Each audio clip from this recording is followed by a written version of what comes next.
Arqueomanía.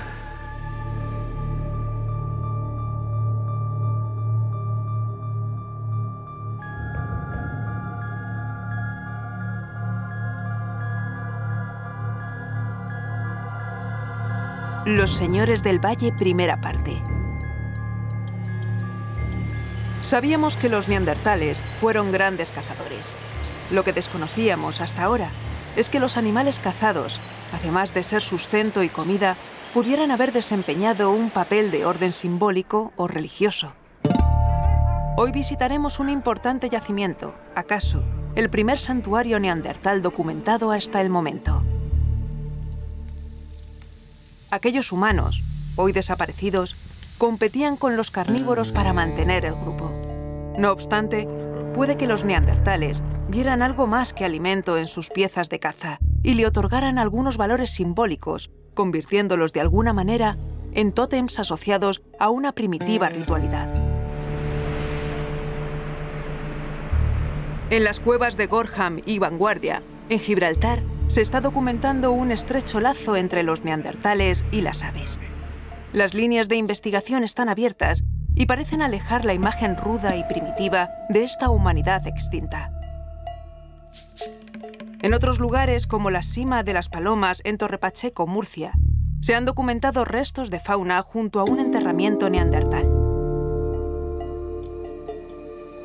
Al norte de Madrid existe un verdadero santuario natural, el Valle del Lozoya. Allí, al pie de Guadarrama y Peñalara, entre aves fascinantes y manadas de lobos, está el yacimiento neandertal de Pinilla del Valle. El lugar, conocido como Valle de los Neandertales, puede que escondiera un santuario, el primero atribuido a los neandertales. Y para conocerlo, hemos viajado hasta el yacimiento, compartiendo albergue en medio del bosque con su gran equipo de arqueólogos y paleontólogos.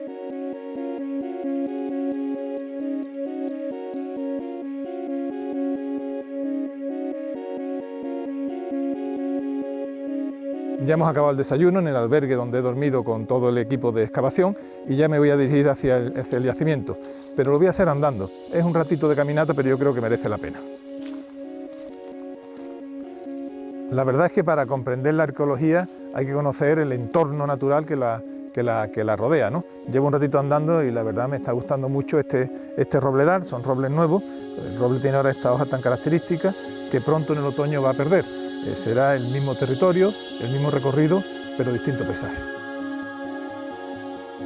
El valle alberga abundante vida salvaje, a pesar de su cercanía a la gran ciudad de Madrid.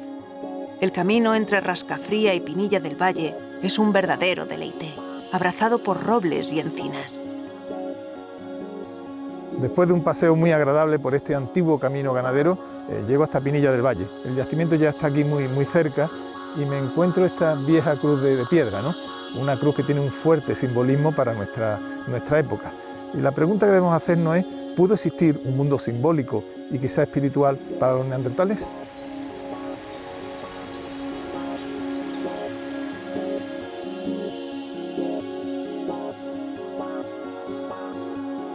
El fondo del Valle del Lozoya está cubierto por una riquísima pradera. La altura que tiene el pasto habla de la fertilidad del suelo. Y este suelo pudo soportar aquellas grandes manadas de mamíferos como bisonte, uro, ciervo, que no solamente sirvieron de alimento a la población neandertal, sino que probablemente también fueran sustento espiritual. Estos grandes animales como tótem de aquellos remotos neandertales.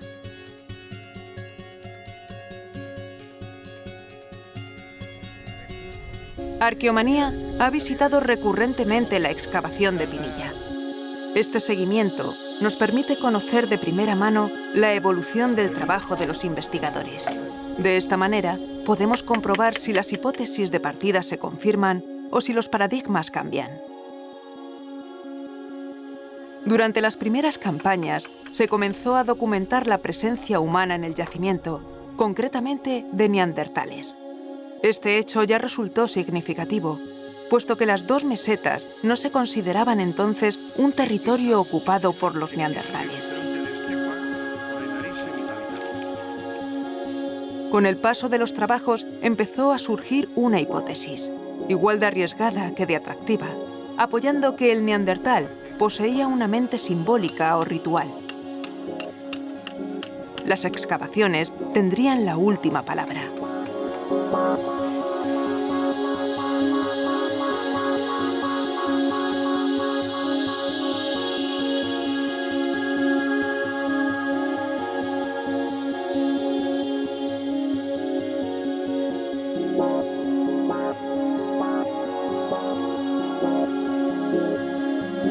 Los cielos de esta Castilla alpina fueron testigos de algunos episodios fundamentales de la evolución humana que hoy podemos conocer. Qué bonito es esto, Enrique, ¿eh? Qué paisaje, ¿eh? El Shangri-La de los neandertales y también nuestro Shangri-La para algunos que tenemos el privilegio de andar por aquí. Este es uno de los casos que la arqueología logra cambiar el nombre de los lugares, ¿no? Este es el Valle de Lozoya, pero es conocido ahora como el Valle de los Neandertales. Fíjate sí, la importancia que ha tenido este yacimiento. Efectivamente, siempre ha sido el Valle Alto del Lozoya, o el Valle del Paular, también conocido, pero ahora es el Valle de los Neandertales, porque efectivamente fue, como te digo, el paraíso de esta especie, de estos primos hermanos nuestros. La arqueología que cambia el nombre de los lugares. Mira, allí vemos el yacimiento al fondo, en el calvero aquel, que es precioso, ¿no? Con el pantano. Bueno, ¿y cómo encontrasteis el yacimiento? Bueno, el yacimiento se conoce desde el año 79, el primero de ellos, en la Cueva del Camino. Se estuvo excavando en él por un equipo de paleontólogos hasta el año 89 aproximadamente, y luego estaba abandonado hasta que nosotros lo volvimos a descubrir, en mi caso buscando setas. Vi una pequeña vallita y dentro, en el corte, en el talud, de la misma manera que lo habían descubierto los paleontólogos en el 79, vi que había algunos restos de fósiles y en concreto fue una muela carnicera de hiena lo que me llamó la atención. Me acerqué al ayuntamiento, me explicaron que sí, que efectivamente hasta hace 15 años que habían estado excavando por ahí los paleontólogos. Y entonces en el año 2002 hicimos la primera campaña, inicialmente de 15 días, y luego desde entonces hasta ahora, pues en campañas de un mes o 40 días aproximadamente, empezamos a descubrir todos los yacimientos. La Cueva del Camino, como digo, era la primera que ya se conocía, pero nosotros después descubrimos el abrigo de Navalmaillo, a los 2 años descubrimos la Cueva de la Buena Pinta, después descubrimos la Cueva Descubierta y hemos visto todos los calderos. ¿Quién te iba a decir a ti, verdad, que un día que iba a buscar setas, el azar iba a ser que se iba a encontrar el inicio de uno de los yacimientos neandertales más importantes de Europa en este momento? Bueno, pero es que la arqueología y la paleontología en general están muy asociadas a la suerte y al azar. Esto ya lo decía el gran Louis Leakey en uno de sus más célebres libros, que es muy importante, desde luego, que la suerte te encuentre trabajando, claro, como diría Víctor Hugo y Picasso. Y el ojo del que tiene suerte. El ojo también hace mucho, ¿no? Y la experiencia es algo muy valioso, pero es muy importante el trabajo. Ahí habían pasado muchas personas cogiendo setas y fuiste tú quien vio lo que tenía que ver para abrir la puerta. Sí, bueno, pero 15 años antes había habido un grupo de jóvenes paleontólogos que de verdad son los que tienen el mérito, que habían visto inicialmente algo muy interesante, porque ese es el talud que había hecho las máquinas para hacer ese camino que da servicio a las compuertas del embalse de Pinilla. Y entonces fueron ellos realmente los que tienen todo el mérito. El mío fue solo que me gustan mucho las setas.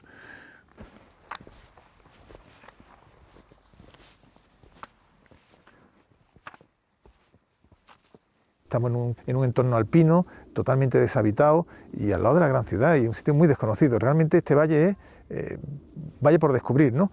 ¿Cómo está formado? ¿Qué montaña lo rodea?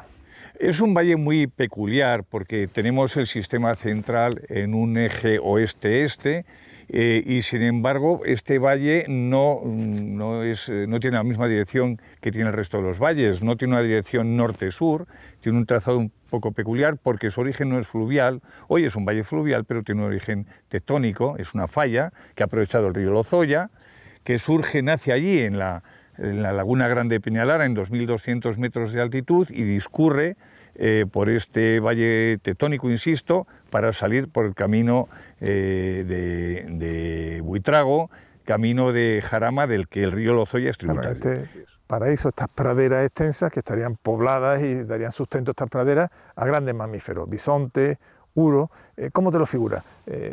¿Bandas estables, o sea, piaras de animales estables más o menos en la zona, cazadero todo el año, o migrarían en invierno hacia zona más cálida? Pensábamos que sería algo estacional, porque aquí se conservan los últimos pastos de toda la cuenca de los ríos madrileños. Sin embargo, las excavaciones nos están diciendo que no, y que este era un sitio tan privilegiado, ese paraíso de los neandertales que decimos, que estaban durante prácticamente todo el año aprovechando las manadas, como dices, de bisontes, pero también de uros. Aquí, por supuesto, había manadas de caballos, pero había rinocerontes, había también todos los cérvidos posibles, y lógicamente estaban todos los predadores, ¿no? Y entre los carnívoros, principalmente en la cúspide, estaban los neandertales y los leones, pero también los leopardos y los osos pardos, lobos, hienas, y entonces era una mezcla muy peculiar, era una mezcla muy razonable en aquella época, pero que sin embargo hoy lo veríamos como la mezcla de las faunas africanas con las faunas euroasiáticas. La caza abundaría, ¿no? Pero la caza no es el único requisito que tiene que tener una población neandertal para vivir siempre. Si yo te dijera, Enrique, resúmeme mucho qué condiciones básicas tienen que existir para que se forme un núcleo de población estable neandertal. Aquí tenían las 5 cosas que necesita todo neandertal que se precie de ello. Por una parte tienen lo más importante para la vida, que es la vida humana y la vida en general, que es el agua. Tenían todo el alimento que querían durante todo el año. Tenían algo muy importante y muy infrecuente en esta zona de la cuenca madrileña, que solo existe en la sierra, que son las cavidades que hay en los cars, en estos calveros. Cuevas. Por supuesto que son las cuevas y los abrigos. Y luego tenía otras 2 cosas muy importantes: materias primas, es decir, piedras para tallar y hacer sus herramientas, y algo de lo que habitualmente no se habla, y yo insisto mucho, que es toda la leña que querían a su disposición. Y esto es muy importante porque toda la vida de los neandertales giraba en torno a las hogueras, a los grandes hogares, que había que mantenerlos día y noche, y eso consume una enorme barbaridad de leña. Aquí tenían mucha leña.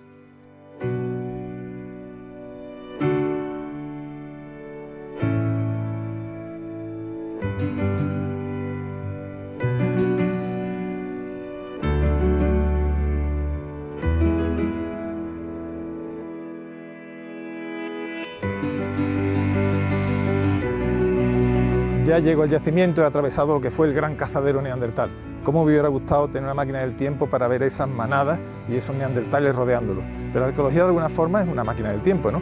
Y este yacimiento nos permite conocer no solamente cómo cazaban, sino algo muy sorprendente, algo que ha llamado mucho la atención a la comunidad científica. En una de las cuevas aparecen grandes cráneos de machos. ¿Para qué se depositaron ahí? ¿Solo como trofeo de caza o tiene una función simbólica, espiritual, podemos decir, o de tótem? La arqueología tiene la palabra y estoy deseando ver los descubrimientos de este año que van a arrojar mucha luz sobre este importantísimo asunto.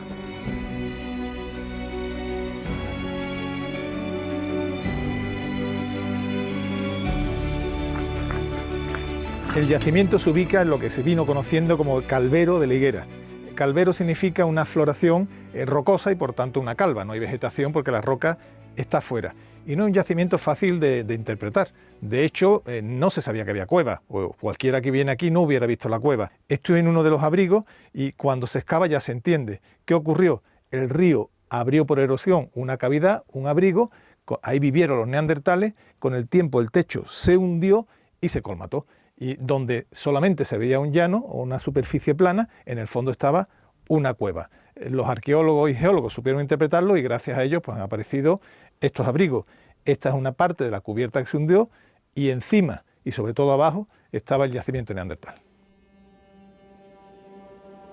Para comprender la morfología de estos yacimientos, quizá lo mejor sea observarlos desde una perspectiva poco habitual.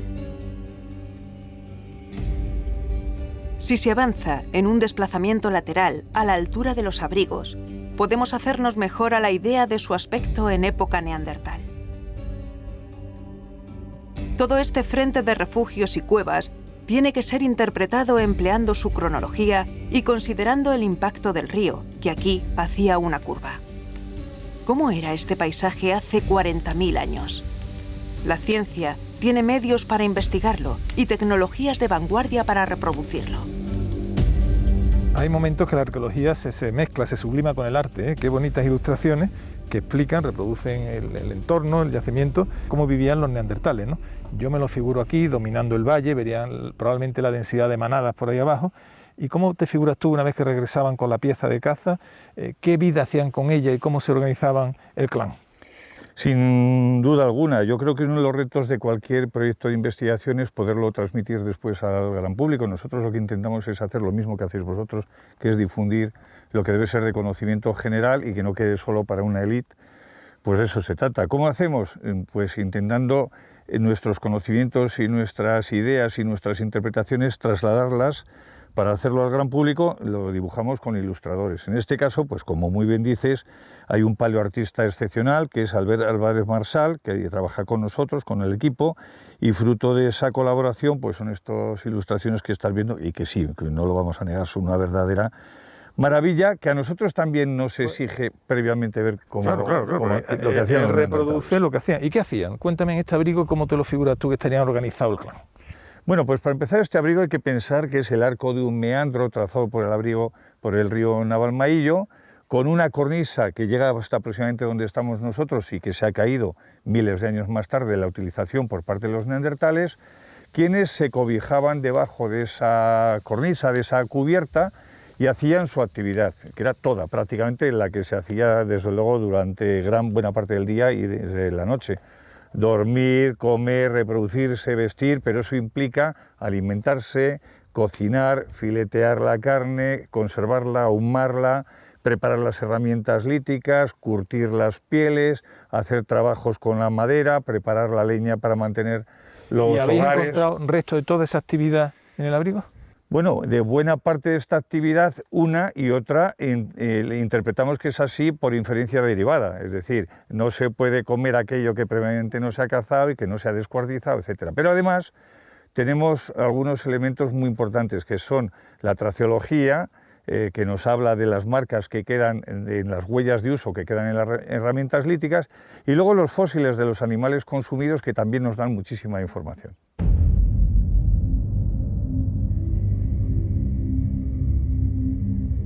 Un elemento central en el desarrollo cultural de los neandertales fue el uso del fuego. Pero, ¿qué hacían mientras se calentaban junto a la lumbre? El concepto de socialización es clave para comprender el desarrollo de una cultura como la de los neandertales de Pinilla. Las horas pasadas junto al fuego eran el espacio esencial para la transmisión de las historias comunes y las destrezas necesarias para la supervivencia. ¿Qué hay más humano que charlar en torno a una hoguera? Es imposible averiguar qué tema o temas ocupaban las horas de estos humanos, pero podemos estar seguros de que los compartían. Y eso es una clave evolutiva.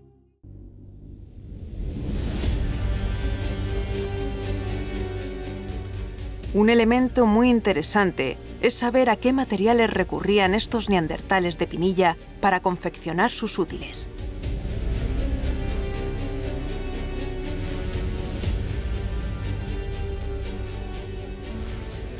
La industria lítica, la herramienta de piedra, son del todo fundamentales para la supervivencia de los neandertales. Ahora bien, claro, estos útiles quedan muy condicionados por la geología de la zona, el tipo de roca, con lo cual los neandertales tenían que saber distinguir qué tipo de roca y qué tipo de talla tenía cada roca. ¿Qué tipo de roca utilizaron, de piedra utilizaron y qué talla? Los neandertales utilizan la talla mustierense. Es un tipo de industria que usan ellos y que al ver las herramientas de ese tipo ya sabemos directamente que son neandertales. Lo interesante es que lo que va a influir en la talla son las características que tiene la roca. Aquí en este yacimiento, por ejemplo, lo que podemos ver es que están utilizando sobre todo las rocas locales, que no son las clásicas como por ejemplo el sílex o otros tipos de roca que tienen una talla que se puede controlar bastante bien, que crean unos filos muy regulares y muy cortantes.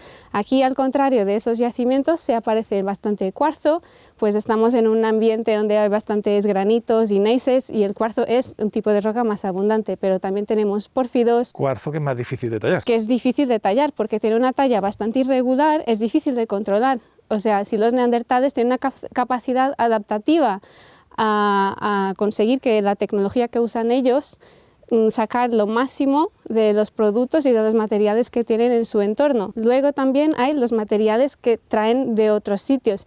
Eso nos indica un poco la movilidad por donde vienen. La detección y excavación de los sitios arqueológicos requiere de un conocimiento profundo de la geología.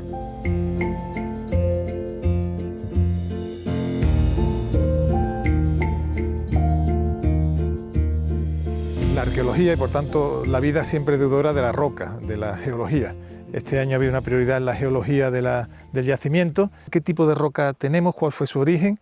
Y después hablaremos un poquito de la génesis de la cueva. Estas cuevas están formadas en una roca madre que son calizas y dolomías. Son unas rocas marinas formadas durante el Mesozoico, más allá de 65 millones de años. Y con el paso del tiempo, el agua y demás han ido disolviendo la roca en sí, como si fuera un cubito de azúcar, y se ha formado lo que es la cueva en sí. Y poco a poco pues, ha ido rellenando con estos sedimentos que tenemos aquí a nuestra espalda. Con las técnicas geológicas puedes ubicar no solamente la cronología, no solamente la dinámica de formación de la cueva, ese agua que va disolviendo, como tú bien dices, como un azucarillo la cueva, sino también las cronologías de las distintas cavidades y la relación entre ellas, ¿no? Eso es. En una cueva el principal problema que hay es que la deposición, la sedimentación de un punto a otro, en cosa de 2 metros, puede cambiar drásticamente. Por lo tanto, es muy importante, sobre todo para trabajos arqueológicos, el saber qué puntos de la cueva están correlacionados con otros puntos de la cueva. Para ello tenemos ciertas herramientas. Una de las más importantes es la formación de esperotemas, que es también precipitación de calcita o dolomita en capas muy finas por la acción del agua también. Y son estas capas las que en esta campaña hemos podido ir siguiendo para entender no solamente la formación de la cueva, sino también el depósito y poder correlacionar las distintas partes donde sí que hubo con lo cual ocupación saben humana. más o menos en las ocupaciones humanas las cronologías paralelas, ¿no? Es decir, oye, en este periodo, tanto en esta parte como en esta habitaron grupos en este mismo tiempo, ¿no? Exacto, eso es.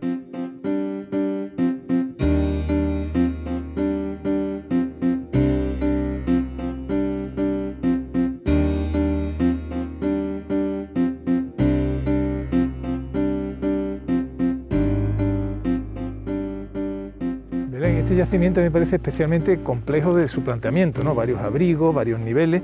¿Cómo planteáis una temporada de excavación?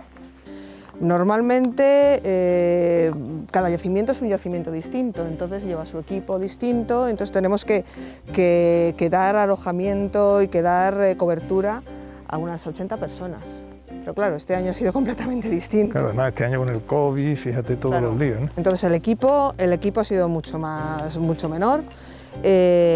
Necesitábamos mantener la distancia y decidimos en el último momento cerrar uno de los yacimientos, la Cueva de la Buena Pinta. Entonces solamente trabajamos este año en 2, en el abrigo de Navalmaillo y en la Cueva Descubierta. ¿Este año qué objetivo habéis trazado, digamos, si se puede hablar de objetivo por campaña? Bueno, pues este año queríamos sobre todo, ya que éramos menos, aquilatar problemas de geología, de estratigrafía. Entonces, al tener menos personas en los yacimientos, nos permitía trabajar un poco más libres en este sentido.